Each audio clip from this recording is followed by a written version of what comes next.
And I don't like talking. Let's throw blows, bump elbows, head to head, toe to toe. First we'll get busy, then we'll get muddy. The whole scene starts to get bloody. Look at Buddy, down on his knees like he's praying that I won't start this spraying. Rhymes that I'm saying makes me less than a human. I'm Indian, African, Cuban, and also Arab. A Middle East mind on people. Now I'm gonna get medieval.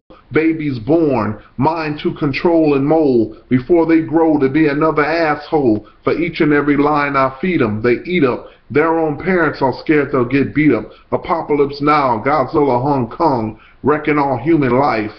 What's wrong? 1995, What's Wrong, off my RPM demo tape slash first record. Inspirations: 1978, my first concert that my sister dragged me to when I was a baby, when I was a boy, was Cameo, Lakeside, and the opening act was the Treacherous Three, Kumo D. And then from that, I saw all the funk bands. From 1978 to 1986, I've seen everybody: Prince, Rick James, Morris Day and the Time, Vanity Six, Lakeside, Cameo, Brick, Slave, you name it, I've seen them. And along with them came a couple of rappers: Curtis Blow, I saw him; Nucleus, when Push the Button; Reaganomics, like in '85, I saw them. Everybody was just like, and then the Fresh Festivals, and then the Def Jam tours from that, Houdini and Wow, EPMD and Uncle L and again and man, Run DMC and just the whole nine. And I was like, 1983, I was with a radio and I heard Looking for the Perfect Beat, African Bambaataa Soul Sonic Force. I said, I'm in. From that point, it's been hip hop forever. And I was fortunate enough to make my first single in 1987 off of Boombox dual cassette stereo, and everybody started asking for copies of it at school, so I started making copies, and next thing I know, it sold about 500 copies on cassette demo around college campuses and stuff. And this guy named Charles Sparks had started to develop a studio and asked me to come in, and then we did a song to Rick James' Cold Blooded.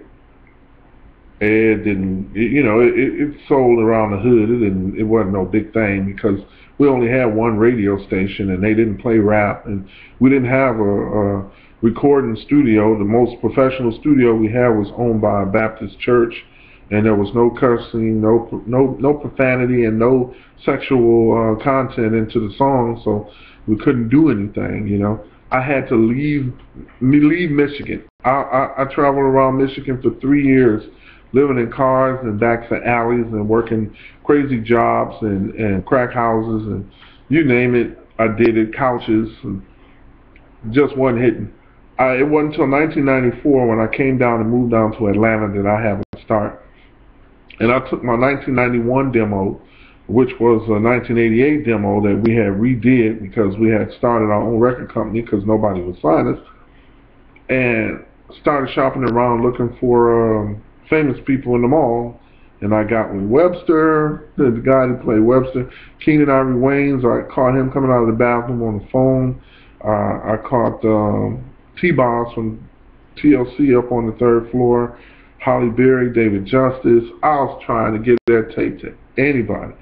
And the next door neighbor to my job gave it to Chili from TLC. She came and asked who I was. I met her, very excited. She took it to Lil John Smith and Dupree.